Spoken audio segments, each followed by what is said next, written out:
Hello students, today we are going to discuss our new chapter playing with numbers and this is the last chapter for this class 8 mathematics. ठीक है, playing with numbers. ठीक है, सुनने में तो बहुत ही ऐसा लग रहा है कि क्या नंबर्स के साथ खेलना है. यस, हमें नंबर्स के साथ ही खेलना है, लेकिन पर खेलने का तरीका वो नहीं है कि आपको कुछ भी आज कोई गेम टाइप कुछ नहीं है. नंबर्स को कैसे आप पढ़ोगे उसको हम खेल खेल में ही इसमें सीखेंगे. ठीक है, तो जिस तरीके से इसका नाम है ऐसा ही चैप्टर है, बहुत ही इजी चैप्टर है. एज सच कुछ भी सिंपल सा चैप्टर है, कुछ भी कॉम्प्लेक्स इसके अंदर नहीं है, कोई भारी भारी फॉर्मूलाज नहीं है, कुछ नहीं. ठीक है, छोटी छोटी सी चीजें हैं जो आपको बस याद रखनी है और इस चैप्टर को कवर करना है. ठीक है, लेट्स स्टार्ट. आप लोगों ने अपना पढ़ा होगा नंबर्स के बारे में. ठीक है, नंबर्स इन जनरल फॉर्म. अभी नंबर्स की जनरल फॉर्म क्या होगी? Natural number, whole number, integers, ये हमने सबने पढ़ा है. ठीक है, बट इन नंबर्स को हम बोलते कैसे हैं? सपोज कोई मेरे पास नंबर है 52, तो मैं इस नंबर को क्या बोलती हूँ? हम नंबर्स को डिनोट करते हैं डिजिट से. किससे डिनोट करते हैं? डिजिट से. ठीक है, तो 52 एक कैसे डिजिट होगी? It's a 2 digit number. किस टाइप का है ये नंबर? 2 डिजिट नंबर है. ठीक है, 52. अब 52 को मैं लिख कैसे सकती हूँ? 52 को आप कैसे लिख सकते हो? 52 होगा 50 प्लस 2. इस तरीके से आप लिख सकते हो 52 को. ठीक है, और 50 को कैसे लिख सकते हो? 50 को हम लिख सकते हैं 5 इंटू 10 प्लस 2 का 2 ही रहेगा. ठीक है, इस तरीके से हम इस नंबर को डिनोट कर सकते हैं. चलिए देखते हैं. 52 is equals to 5 into 10 plus 2. ठीक है, अब अगर हमें इसकी जनरल फॉर्म बनानी है तो हम कैसे बनाएंगे? देखो, हर एक नंबर जो होगा, 2 डिजिट नंबर जो होगा वो हमेशा 10 से मल्टीप्लाई होगा, देन उसके बाद कोई एक नंबर ऐड होगा. तो मैं क्या करूंगी, जो ये वाला डिजिट है ना मेरा, इसकी जगह पे मैं लिख लूंगी a और 2 की जगह पे लिख लूंगी b. That means general form for 2 digit number is 10a plus b. ठीक है, ये सिर्फ और सिर्फ 2 डिजिट नंबर पे ही एप्लीकेबल होगा. एक और एग्जांपल लेके देखते हैं कि जो हमने ये फॉर्म ली है ये सही है या नहीं है. ठीक है, दूसरा एग्जांपल लेते हैं. सपोज मैंने दूसरा एग्जांपल ले लिया 23. अब चेक करते हैं कि ये 23 भी 2 डिजिट नंबर है, तो ये 23 के लिए ट्रू होगा या नहीं होगा. चलिए देखते हैं. 23 2 20 और 3. 20 को क्या लिख सकते हो? 2 इंटू 10. तो 23 की फॉर्म क्या बन गई? 2 इंटू 10 प्लस 3 या फिर 10 इंटू 2 प्लस 3. तो ए की जगह पे मैंने क्या डाल दिया? 2 और बी की जगह पे डाल दिया 3. तो ये फॉर्म हमारी 2 डिजिट नंबर के लिए एकदम सही है. ठीक है, यहां तक क्लियर हो गया कि डिजिट्स की जनरल फॉर्म 2 डिजिट के लिए कैसे होगी. अब हम बात करते हैं अपने किसी भी 3 डिजिट नंबर के लिए. ठीक है, 3 डिजिट नंबर देखते हैं.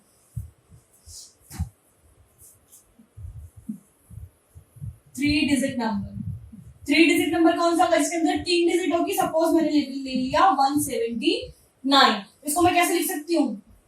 100, 70 और 9. इन तीनों को ऐड करोगे तो 179 आएगा. 100 को कैसे लिख सकते हो? 100 इंटू 1. 70 को 7 इंटू 10 और 9 एज इट इज रहेगा. ठीक है, तो इसके लिए फॉर्म क्या बन गई? 10a प्लस, या अभी फॉर्म मत बनाओ, पहले आप इसको लिख लो. 179 क्या हो गया? 100 इंटू 1 प्लस 10 इंटू 7 प्लस 9.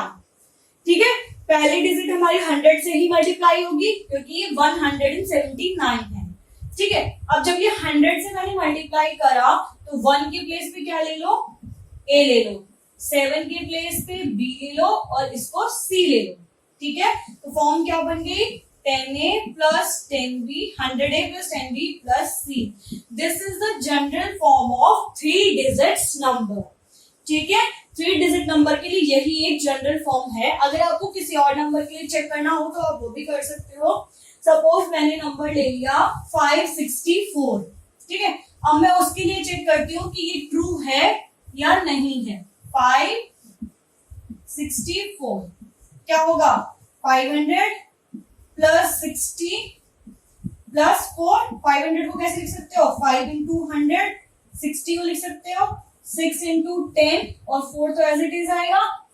तो 564 क्या हो गया, 100 इंटू 5 प्लस 10 इंटू 6 प्लस 4, ये फॉर्म हो गई 100A plus 10B plus C। That means ये किसी भी 3 डिजिट नंबर के लिए आपकी करेक्ट फॉर्म है। ठीक है, अब क्लियर हो गया नंबर्स इन जनरल के जनरल फॉर्म आप किसी भी नंबर की किस तरीके से लिख सकते हो। ठीक है, नाउ अवर नेक्स्ट इज, हमारा नेक्स्ट टॉपिक है value of letter. Value of letter, value of letter का मतलब है आपको एक कोई भी सम दे रखा है, बट वो जो सम होगा उसके अंदर आपको एक लेटर गिवन होगा इंस्टेड ऑफ अ नंबर। ठीक है, आपको नंबर के बजाय लेटर गिवन होगा, फिर उस लेटर की आपको वैल्यू फाइंड आउट करनी है कि क्या वैल्यू होगी। ठीक है, सपोज मैंने करा 4 plus A is equal to 7। ठीक है, यानी कि मैं 4 में क्या ऐड करूं कि मेरे पास 7 आ जाए। ठीक है, ए जो है वो मेरी कोई भी एक ऐसी वैल्यू है रैंडम कि मुझे क्या ऐड करूं कि मैं 7 आ जाए। ऑब्वियसली मुझे पता है 4 के बाद मुझे 7 तक जाना है, तो क्या ऐड करूंगी 5 6 7, यानी कि 3 ऐड होगा मेरा 4 के अंदर। तो 4 प्लस 3 इज इक्वल टू 7। यहां से ए की वैल्यू क्या आ गई मेरी 3। तो मैंने इस लेटर को ये वैल्यू असाइन कर दी। ठीक है, समझ आ गया वैल्यू ऑफ अ लेटर, किस तरीके से हम किसी भी एक वैल्यू लेटर की वैल्यू फाइंड आउट कर सकते हैं। ये तो बात हुई एक सिंपल क्वेश्चन की, थोड़ा सा इसको कॉम्प्लेक्स लेते हैं, फिर देखते हैं कि आप कैसे फाइंड आउट करोगे कि वही क्या वैल्यू आएगी हमारे पास। ठीक है, सपोज मैंने नंबर ले लिया 48 98 C B और 3। ठीक है, ये है मेरे पास नंबर 4A प्लस 98 दोनों को ऐड करके आया CB3। अब मुझे वैल्यू निकालनी है। अब देखो यहाँ 8 है और मुझे इसमें को ऐड करके क्या चाहिए 3 चाहिए। अब 8 के अंदर क्या मैं कुछ ऐसा ऐड कर सकती हूँ कि मुझे 3 मिल जाए। 8 के अंदर तो कुछ भी ऐड करके मुझे 3 नहीं मिलेगा, है ना, क्योंकि 3 जो है वो 8 से छोटा है। तो अगर मैं 8 के अंदर कुछ भी ऐड करूंगी वो उससे बड़ा ही आएगा। ठीक है, बट अगर मैं 8 के अंदर कुछ ऐसा ऐड करूं कि मुझे 13 मिल जाए तो मेरे इस प्लेस पे 3 आ जाएगा और मेरा जो 1 होगा वो ऊपर कैरी फॉरवर्ड हो जाएगा। ठीक है, अब देखो इसके अंदर मैं क्या ऐड करूं कि मुझे 13 मिल जाए। 9 10 11 12 13, दैट मीन्स कि मुझे 5 ऐड करना होगा 8 के अंदर ताकि मुझे 13 मिल जाए, और 13 का 3 यहाँ आ जाएगा, 1 ऊपर चला जाएगा। दैट मीन्स ए की वैल्यू असाइन हो गई, ए की वैल्यू है हमारे पास 5। ठीक है, अब मुझे बी और सी की वैल्यू निकालनी है। देखो 9 प्लस 4 13 प्लस 1 4, तो यहाँ पे ऑब्वियसली बात है 4 ही आएगा और यहाँ पे आ जाएगा 1। तो यहां से ए की वैल्यू 5, बी की 4 और सी की 1। हमारे पास तीनों वैल्यूज हमारे लेटर की आ चुकी है। एक बार दोबारा देख लो। देखो ए था, उसके अंदर मुझे 8 ऐड करना है और मुझे 3 चाहिए। अब 8 के अंदर मैं कुछ भी ऐड करूंगा तो 3 से ज्यादा ही आने वाला है, क्योंकि 8 जो है वो 3 से बड़ा है। तो मैंने क्या करा, 8 के अंदर कोई ऐसा नंबर ऐड करा कि मुझे सिर्फ लास्ट डिजिट में 3 मिल जाए और जो भी आगे होगा वो इसके ऊपर कैरी हो जाएगा। तो मैंने 13 ले लिया। ठीक है, अब 8 के अंदर मैंने 5 ऐड करा, 13 मिल गया। यहां से मैंने देखा कि हमें पास 14 आ रहा है, तो 4 यहाँ पे अब कोई और नंबर तो है नहीं, दैट मींस 1 है तो 1 नीचे आ जाएगा। ठीक है, तो यहां से मेरे को वैल्यूज असाइन हो गई ए बी और सी की। This is how we are going to find the values of a letter. ठीक है, अब ये तो बात होती है एडिशन की, अब मल्टीप्लिकेशन में हम कैसे करेंगे? ठीक है, एडिशन में तो क्लियर हो गया कि किस तरीके से आप फाइंड आउट करोगे। Now for multiplication.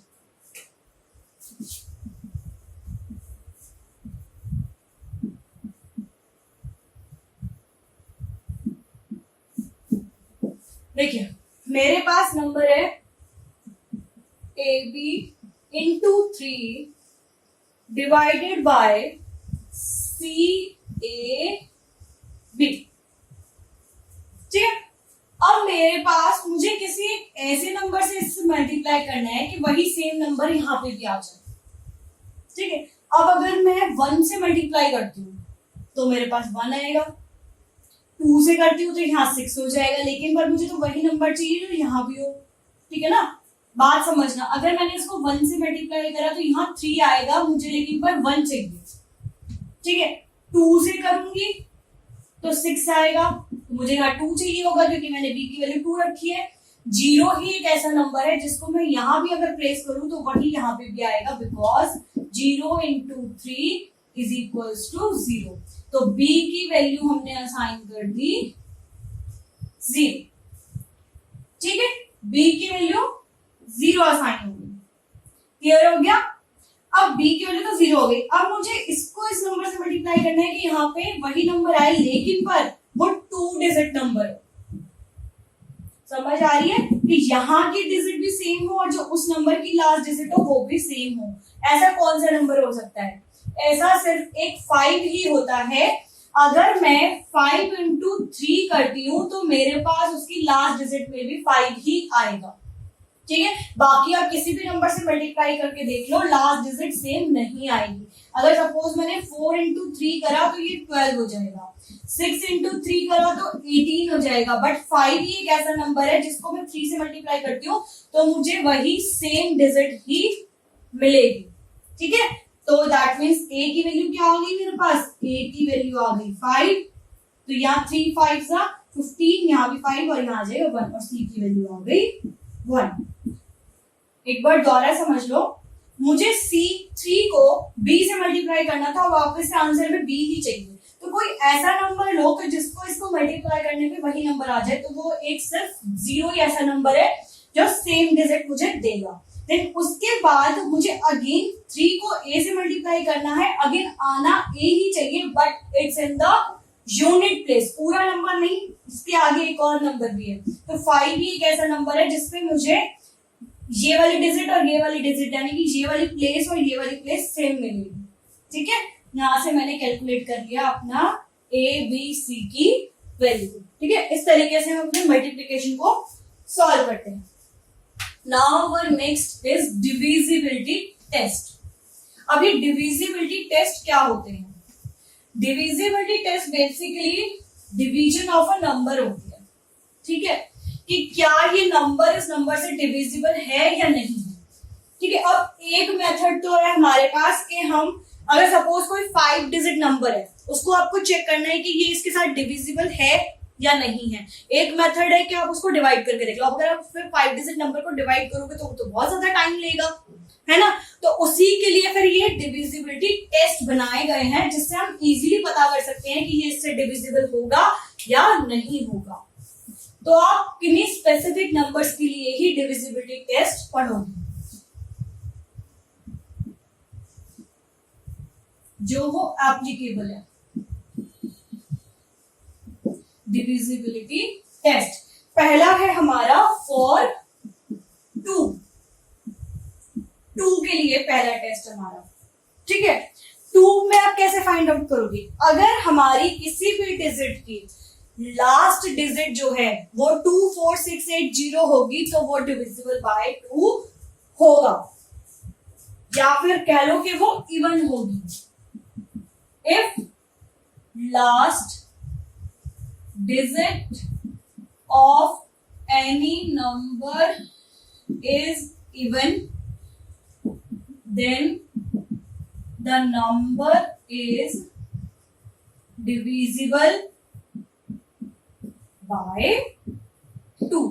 तो हमारा नंबर जो होगा वो 2 से डिविजिबल होगा। सपोज मैंने नंबर ले लिया 2 4 5 7 8। अब मुझे चेक करना है कि डिविजिबल है या नहीं है। यस, क्योंकि इसकी लास्ट डिजिट इवन है तो ये इससे डिविजिबल होगा। अगर लास्ट डिजिट इवन नहीं होती ये डिविजिबल नहीं होता। ठीक है, अब नेक्स्ट है हमारा डिविजिबिलिटी टेस्ट फॉर 3। अब 3 के लिए हम टेस्ट करते हैं। 3 के लिए हम क्या करते हैं कि जो हमारा नंबर होता है ना उसको ऐड कर देते हैं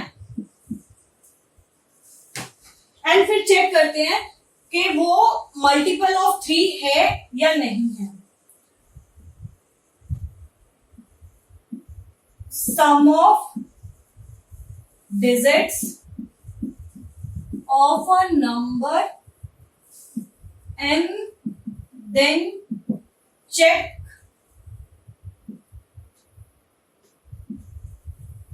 multiple of 3। ठीक है, क्या करा हमने, कोई भी हमारे पास सपोज नंबर है, उस नंबर का उसकी सारी डिजिट्स को हम आपस में ऐड कर देंगे, फिर देखते हैं कि वो हमारा 3 का मल्टीपल आता है या नहीं आता। ठीक है, अगर तो वो 3 का मल्टीपल है तो ये नंबर जो है वो डिविजिबल होगा 3 से। अगर वो नहीं आता तो वो 3 से डिविजिबल नहीं होगा। तो ये देखते हैं, हमने कोई नंबर लिया सपोज 6 4 2 0। ठीक है, सारे डिजिट्स का सम करो। 6 + 4 + 2 + 0 क्या आ जाएगा, 6 4 10 10 + 2 12 12 + 0 12 ही रहेगा। और 12 जो है डिविजिबल बाय 3 है, तो ये नंबर जो है पूरा ये भी 3 से डिविजिबल होगा। क्लियर हो गया 3 का डिविजिबिलिटी टेस्ट। नेक्स्ट जो हमारा डिविजिबिलिटी टेस्ट आता है वो आता है हमारा फॉर 6। Divisibility test for 6। अब 6 के लिए क्या रूल है, 6 के लिए आज सच कोई रूल नहीं है। अगर कोई नंबर जो है वो 2 और 3 से डिविजिबल है तो वो 6 से भी डिविजिबल होगा। If a number is divisible by 2 and 3 then it is divisible by 6 also। Suppose मेरा नंबर जो ये था 6420, अगर मैं इसको चेक करूं तो ये 2 से भी डिविजिबल है क्योंकि इसकी लास्ट डिजिट इवन है, और ये 3 से भी डिविजिबल है। दोनों से डिविजिबल है तो ये 6 से भी डिविजिबल होगा। 6 के डिविजिबिलिटी टेस्ट में बस आपको इतना ही चेक करना है। नेक्स्ट जो हमारा डिविजिबिलिटी टेस्ट आता है वो किसके लिए आता है, नेक्स्ट आता है हमारा 5 के लिए। 5 के लिए क्या होगा डिविजिबिलिटी टेस्ट, अगर किसी भी नंबर के प्लेस पे, यूनिट्स प्लेस पे या फिर जो लास्ट डिजिट है वो 0 या 5 है तो वो 5 से डिविजिबल होगा। इफ वंस प्लेस और unit place of a number is 0 or 5 then it is divisible by 5। ठीक है, किसी भी नंबर के प्लेस पे अगर 0 और 5 है तो वो उससे डिविजिबल होगा। सपोज 252 5 दे रखा है, 2525 आपको एक नंबर दे रखा है तो इसके लास्ट प्लेस पे 5 है तो ये डिविजिबल होगा। ठीक है, अब आता है हमारा डिविजिबिलिटी टेस्ट फॉर 10। 10 के लिए क्या होगा, 10 के लिए तो बहुत ही सिंपल है कि जो लास्ट प्लेस होती है यूनिट्स प्लेस जो है वो हमेशा 0 होनी चाहिए। ठीक है, last digit of number is 0। ठीक है, लास्ट डिजिट जो 0 होने चाहिए तो वो सारा 10 से डिविजिबल हो जाएगा। ठीक है, अब हम जो हमारा नेक्स्ट चेक करेंगे वो हमारा करेंगे किसके लिए, 9 के लिए, फॉर 9। ठीक है, 9 के लिए चेक करते हैं। 9 के लिए क्या होगा, 9 के लिए भी सेम है जैसे 3 के लिए था कि सारे डिजिट्स का सम करो और फिर चेक करो कि वो 3 का मल्टीपल है या नहीं है। 9 के लिए क्या होगा, सारे डिजिट्स का सम करो और चेक करो कि वो 9 का मल्टीपल है या नहीं है। Sum of all digits then it is also a multiple of 9। ठीक है, सारी डिजिट्स का सम करा फिर चेक करा कि ये 9 का मल्टीपल है या नहीं है। चलिए देखते हैं, अगर कोई नंबर हम लेते हैं, सपोज नंबर है हमारे पास 2 1 4 3 6 5 8 7। अब ये इतना बड़ा नंबर है, इसको अगर मैं 9 से डिवाइड करने बैठूंगी तो बहुत टाइम लग जाएगा मुझे, तो इसके लिए हम क्या करेंगे, इन सबका सम कर देते हैं। 2 + 1 + 4 + 3 + 6 + 5 + 8 + 7। ठीक है, अब इसका सम क्या आएगा, इस पूरे का सम करो। 2 + 1 3 + 4 7 + 3 10 16 21 9 29 और 7 36। और 36 किसका मल्टीपल है, मल्टीपल ऑफ 9। ठीक है, तो ये जो पूरा नंबर है डिविजिबल बाय 9। ठीक है, तो ये पूरा नंबर हमारा 9 से डिविजिबल होगा। ठीक है, now our next and the last topic is ये क्वेश्चन किस तरीके से आपको फॉर्म करने हैं। क्वेश्चन तो खैर आपको पता चल गया कि कोई भी नंबर दे देंगे और फिर उसको बोलेंगे कि find out whether this number is a divisible of 3 और नॉट, कि डिविजिबल बाय 3 है या नहीं है, या डिविजिबल बाय 6 है या नहीं है। तो जो मैंने आपको रूल बताए थे उसी रूल के अकॉर्डिंग इसका चेक करना कि इस नंबर जो है उस पर्टिकुलर नंबर से डिविजिबल है या नहीं है। ठीक है, अब ये तो बात हो गई नंबर की। अगर नंबर की प्लेस पे कोई आपको अल्फाबेट दे रखा हो तब आप कैसे फाइंड आउट करोगे। ठीक है, वो चेक करते हैं। सपोज हमारे पास क्वेश्चन है कि 31Z5 is a multiple of 3। ठीक है, 31Z5 जो है वो मल्टीपल है 3 का या नहीं है, ये मुझे चेक करना है। अब 31Z5 जो है इसके अंदर मुझे Z की वैल्यू नहीं पता। ठीक है, तो पहले मैं क्या करूंगी, Z की वैल्यू निकालूंगी। किस तरीके से, अब 3 के लिए मुझे कंडीशन पता है। क्या कंडीशन है 3 के लिए, कि सारे डिजिट्स का सम करो और उसको देखो कि वो मल्टीपल ऑफ 3 है या नहीं है। ठीक है, सपोज मैंने करा 3 + 1 + Z + 5, ये कर दिया मैंने। अब पहले मैं बाकी डिजिट्स को ऐड कर लेती हूँ। 5 + 3 8 + 9। अब मैं 9 है। ठीक है, अब Z तो मेरा कोई भी नंबर हो सकता है। ठीक है, तो ये केस उसका बना जिसमें एक Z की प्लेस पे कई नंबर आ सकते हैं। ठीक है, it can be any number.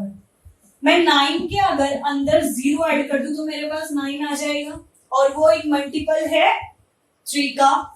अगर मैं 9 के अंदर 3 ऐड कर दूं तो 12 आ जाएगा, ये भी मल्टीपल है 3 का। 9 के अंदर 6 ऐड कर दूं तो 15 आ जाएगा, वो भी मल्टीपल है। 9 के अंदर अगर मैं 9 ही ऐड कर दूं तो 18 आ जाएगा और वो भी एक मल्टीपल है।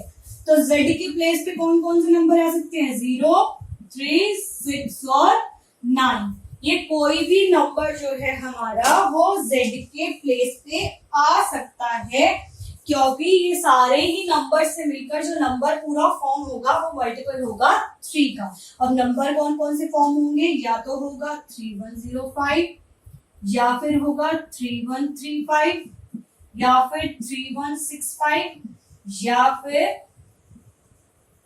3195। ठीक है, इस तरीके के क्वेश्चंस भी आपको आ सकते हैं कि नंबर की प्लेस पे आपको लेटर दे दिया तो आप उस लेटर की पहले वैल्यू फाइंड आउट करोगे, फिर उस चेक करोगे तो वो इसका मल्टीपल है या नहीं है, या इसका डिविजिबल है या नहीं है। ठीक है, now I think this chapter is very much clear to you all. This was our last chapter for this class. ठीक है, इस चैप्टर के साथ आज हमने अपनी क्लास 8 की मैथमेटिक्स को कंप्लीट कर लिया है। Meanwhile you all have to do the revision of these chapters, और अगर आपको कोई भी प्रॉब्लम आती है किसी भी चैप्टर में, you can comment in the comment section and we will definitely resolve all your doubts and hope soon we will be discuss coming with our new videos with a new content. Thank you so much.